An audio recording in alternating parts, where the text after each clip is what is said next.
आज हम केवल रोजगार परक शिक्षा की बात करते हैं। हिंदुस्तान में एक सबसे बड़ी दिक्कत ये आ गई कि हर आदमी जो है अपने बच्चे को डॉक्टर और इंजीनियर बनाना चाहता है। अगर आप डॉक्टर और इंजीनियर ही बनाते रहेंगे तो इस समाज का निर्माण कैसे करेंगे और दूसरे काम कहाँ से होंगे।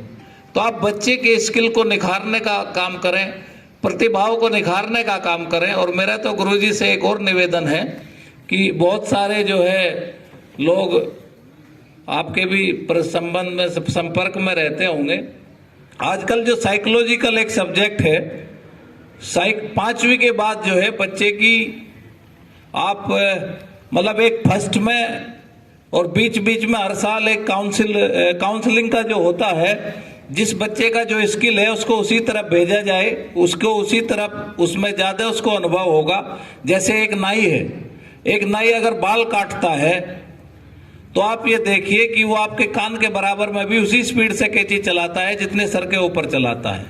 अगर उसको मौका मिले डॉक्टर बनने का, सर्जन बनने का, तो उसका हाथ कितना परफेक्ट होगा इसका आप अंदाजा नहीं लगा सकते। अगर हम जिम्नास्टिक की बात करते हैं, देश में बहुत सारा खर्च होता है और उसके बाद फिर हम मेडल नहीं ला पाते। अगर हम नट बिरादरी को जो उसके अंदर स्किल है उसके तरफ प्रमोशन दें, उनको सहायता दें और एजुकेशन भी छोड़ दें, अगर उसमें खेल खेल को बढ़ावा दें तो और ज़्यादा प्रतिभाएं आगे आ सकती हैं।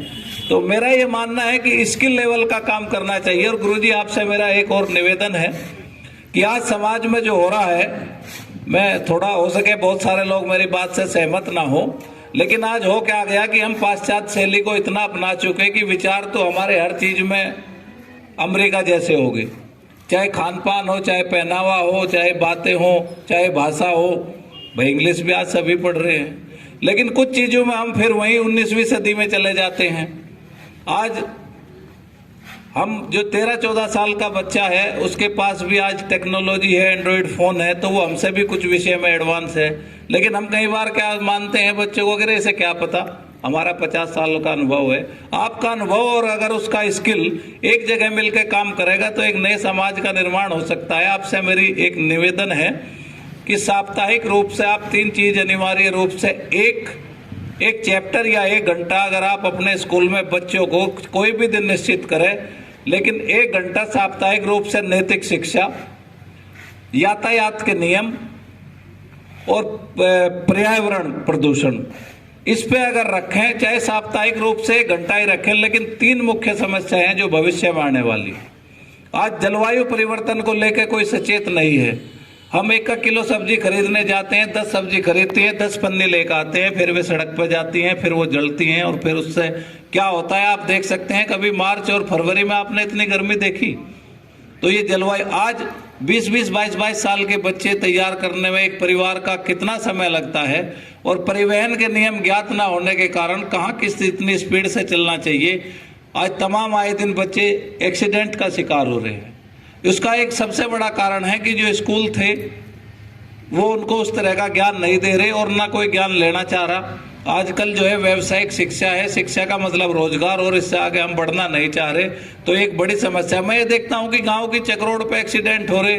क्या हुआ कि भाई बुग्गी में टकरा गई बाइक, बड़ी चोट लगी, हाथ पैर टूट गए। इसका मतलब यह है कि अगर बुग्गी से बाइक टकराई तो आपका बच्चा 50-60 की स्पीड से ऊपर था।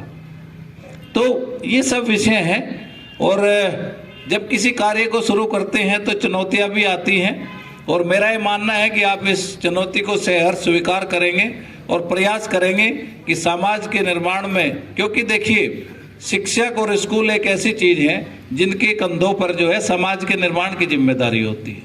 ये बच्चे हैं, बच्चे को आप जैसा ज्ञान देंगे वो उस आगे उसी तरह से बढ़ेगा, और आपका ये योगदान समाज में एक सकारात्मक बदलाव लाए। इसी मैं अपने हृदय की गहराइयों से जो है आपको शुभकामनाएं प्रेषित करता हूं कि आपने ये बीड़ा उठाया, और हमसे भी जो बन पड़ेगा इस संस्था के लिए हम हर समय आपके लिए तत्पर रहेंगे। धन्यवाद।